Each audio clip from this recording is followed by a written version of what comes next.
It's a great question, and it's one I answer a little bit in my podcast, Overthinking Everything. I'm deconstructing the culture of cultism, and that cultism is toxic white Southern culture. It's important that we learn how to identify extremism on both sides of the aisle, all sides of the aisle.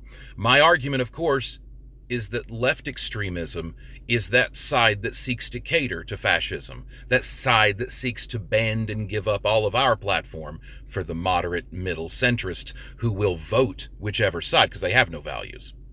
So we have to remember that and identify not only our own values, but those toxic, harmful values in other people.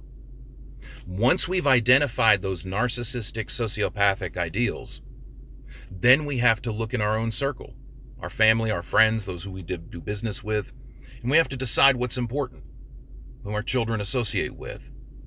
I know that's what I'm saying, but you are what you take in.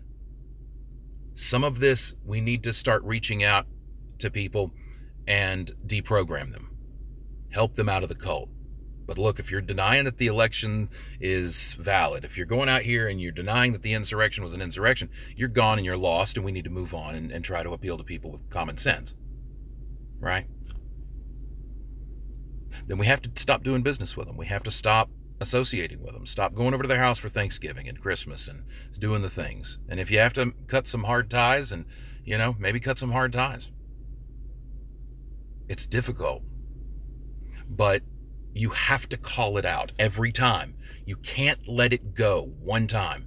You have to call it out every time. Every time the toxic thing, every time the hateful idea, every time something is said or an idea is pushed by these people, doesn't matter who they are, it's our obligation to call it out, even if it's loudly, even if we have to say no in public and make a scene.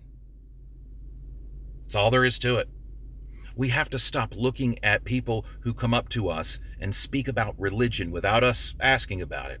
We have to start looking at that as spiritual assault. We need to start changing the way we look at these people.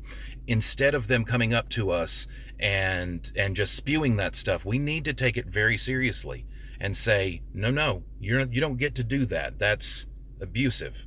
It's narcissism. I don't need that. You need to do that to me. And that's sickness. It's mental illness. We need to start looking at this nationalism as a danger. People who take this patriotism way too seriously, they will take you out for their beliefs, fellow Americans.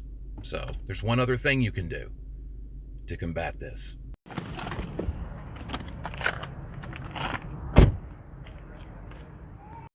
You can vote.